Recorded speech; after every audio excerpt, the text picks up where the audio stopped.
Welcome to Apoorva's Nalabagam. இன்றைக்கி நம்ம வீட்டில் இருக்கிற பாலையும் கொஞ்சம் நட்ஸையும் வச்சு நல்லா க்ரீமியாக அருமையான ஐஸ்கிரீம் தான் வீட்டில் எப்படி பண்ணுறதுன்னு பார்க்க போகிறோம்.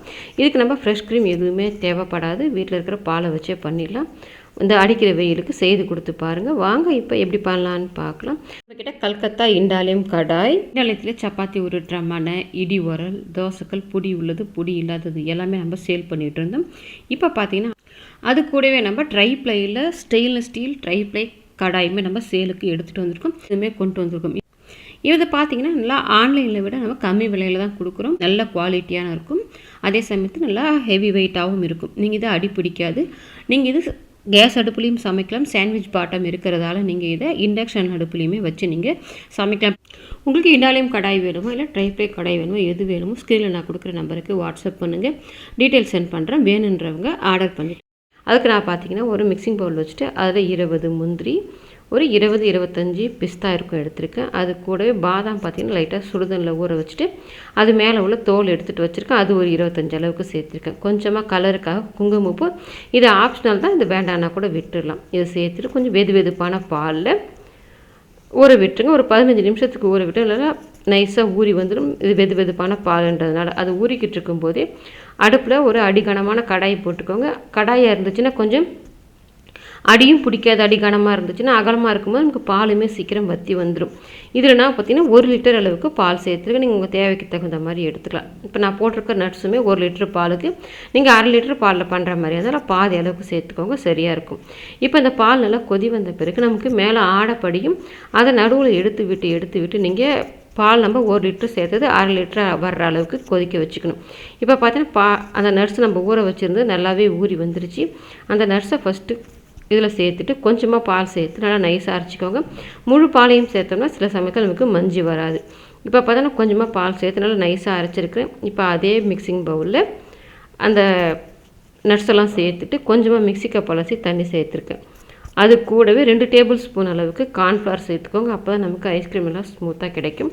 இந்த கார்ன்ஃப்ளவர் சேர்த்துட்டு கட்டிகள் இல்லாமல் நல்லா கரைச்சிக்கோங்க. இப்போ நான் பார்த்தீங்கன்னா கட்டிகள் இல்லாமல் நல்லா கரைச்சிட்டேன். இது அப்படியே இருக்கட்டும். இந்த மாதிரி நல்லா ஸ்மூத்தாக கரைச்சி எடுத்து வச்சுக்கோங்க. இப்போ நம்ம இந்த நட்ஸ் எல்லாம் ரெடி பண்ணுற கேப்புக்குள்ளே பார்த்தீங்கன்னா நல்லாவே நமக்கு ஆடை படிஞ்சு பால் பார்த்திங்கன்னா ஒரு 1 லிட்டர் ஊற்றுனது 3/4 லிட்டர் அளவுக்கு வந்திருக்கு. இன்னும் கொஞ்சமாக நமக்கு பால் சுண்டி வரணும். இப்போ பார்த்தீங்கன்னா நல்லாவே குறைஞ்சி வந்துருச்சு. இப்போ ஒரு 1/2 லிட்டர் அளவுக்கு பால் குறைஞ்சி வந்திருக்கு. பாருங்க, அந்த ஓரங்களில் அப்பப்போ எடுத்து விட்டு ரெடி பண்ணியிருந்தேன். இப்போ இந்த மாதிரி பால் நல்லா 1/2 லிட்டராக குறைஞ்சி வந்த பிறகு நம்ம ரெடி பண்ணி வச்சுருந்த அந்த நட்ஸை சேர்த்துட்டு ஒரு கையில் கலந்து விடுங்க. அப்போ கட்டி தட்டாமல் இருக்கும். அது கூடவே ஒரு 1/2 கப் அளவுக்கு இனிப்பு சுவைக்கு தகுந்த மாதிரி சர்க்கரை சேர்த்துக்கோங்க. இதுக்கு பதிலாக நீங்கள் கற்கண்டு சேர்க்குறதுனா கூட சேர்த்துக்கலாம். இப்போ நல்லா கலந்து விட்டுட்டு நம்ம சேர்த்தது கார்ன்ஃப்ளவர் அந்த நட்ஸ் எல்லாம் ஒன்றா சேர்ந்து நல்லா க்ரீமியாக வெந்து வரும். இப்போ பார்த்தா உங்களுக்கு தெரியும் நல்லா கெட்டியாகி க்ரீமியாக ஆகிடுச்சு பாருங்கள். அந்த கார்ன்ஃப்ளவர் எல்லாமே நல்லா வெந்து வந்துருச்சு. இப்போ அடுப்பை ஆஃப் பண்ணிவிட்டு நல்லா ஆற விட்டுருங்க. இப்போ பார்த்தீங்கன்னா ஆறின பிறகு பாருங்கள் இந்த மாதிரி தான் இருக்குது. இது பார்க்க உங்களுக்கு திரியாக தெரியும். அதனால் இந்த மாதிரி நல்லா ஆறி வந்த பிறகு இதை ஒரு மிக்ஸி கப்புக்கு மாற்றிக்கோங்க. நல்லா ஆற விட்டுருங்க. இப்போ பார்த்தீங்கன்னா நல்லா அது மிக்ஸி கப்பில் சேர்த்துட்டு இதை நம்ம நல்லா ஸ்மூத்தாக அரைச்சி எடுத்துக்கணும். இப்போ இதை அரைச்சி எடுத்துகிட்டு வந்துடுறேன். இப்போ நான் பார்த்தீங்கன்னா நல்லா அரைச்சி எடுத்துகிட்டு பார்க்கும்போது இந்த கட்டிகள் எதுவுமே எல்லாம் நல்லா நைஸாக வந்துடுச்சு பாருங்கள். இந்த அளவுக்கு எடுத்துக்கோங்க. இப்போ பார்த்தீங்கன்னா நான் ஒரு கண்ணாடி பாத்திரம் எடுத்துருக்கேன். அதில் கொஞ்சமாக நெய் போட்டுக்கோங்க. நெய் போட்டுட்டு நல்லா ஸ்ப்ரெட் பண்ணி விட்டுருங்க. ஸ்ப்ரெட் பண்ணி விட்டுட்டு ஒரு பட்டர் பேப்பர் அதில் போட்டுக்க. நீங்கள் டேரெக்டாக ஊற்றிக்கிறதுனா கூட ஊற்றிக்கலாம். பட்டர் பேப்பரை போட்டு பண்ணும்போது நம்ம வெட்டி எடுக்கும்போது நமக்கு ஒட்டி பிடிக்காமல் இருக்கும்.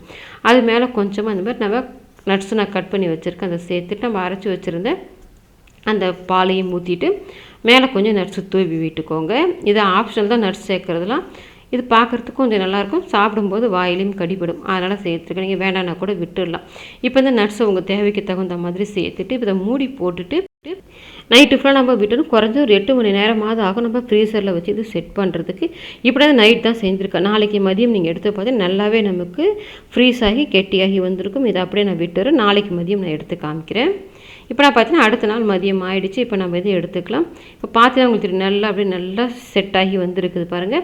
இதை ஃபஸ்ட் நம்ம இந்த மாதிரி கத்தியை வச்சுட்டு ஓரங்களை ஃபஸ்ட்டு எடுத்து விடுங்க. அப்போ நம்ம கட் பண்ணி எடுக்கும்போது நமக்கு ஈஸியாக எடுக்கிறதுக்கு வரும். இப்போ உங்களுக்கு எந்த சைஸில் தேவையோ அதுக்கு தகுந்த மாதிரி நீங்கள் கட் பண்ணிவிட்டு எடுத்துக்கலாம். இல்லை நீங்கள் ஐஸ்கிரீம் ஸ்கூப் வச்சு எடுக்கிறதுனாலும் எடுத்துக்கலாம். இப்போ நான் அந்த மாதிரி கட் பண்ணி எடுத்துருக்கேன் பாருங்கள். நல்லா அருமையாக எடுக்க வந்திருக்கு. நமக்கு நல்லா சுவையான ஐஸ்கிரீம் ரெடி ஆகிடுச்சு. வீட்டில் இருக்கிற பாலையும் நட்ஸையும் வச்சு ஹெல்த்தியாக ரெடி பண்ணி கொடுத்தாச்சு. இது மாதிரி சம்மருக்கு வீட்டில் செய்து கொடுங்க. ட்ரை பண்ணி பார்த்துட்டு எப்படி வந்ததுன்றதை கமெண்ட் செக்ஷனில் சொல்லுங்கள். லைக் பண்ணுங்கள், ஷேர் பண்ணுங்கள். அபூர்வாஸ் நலபாகத்துக்கு சப்ஸ்கிரைப் பண்ணுங்கள். கூடவே பெல் பட்டனை கிளிக் பண்ணுங்கள். அப்போ தான் போஸ்ட்லாம் உங்களுக்கு உடனடியாக கிடைக்கும்.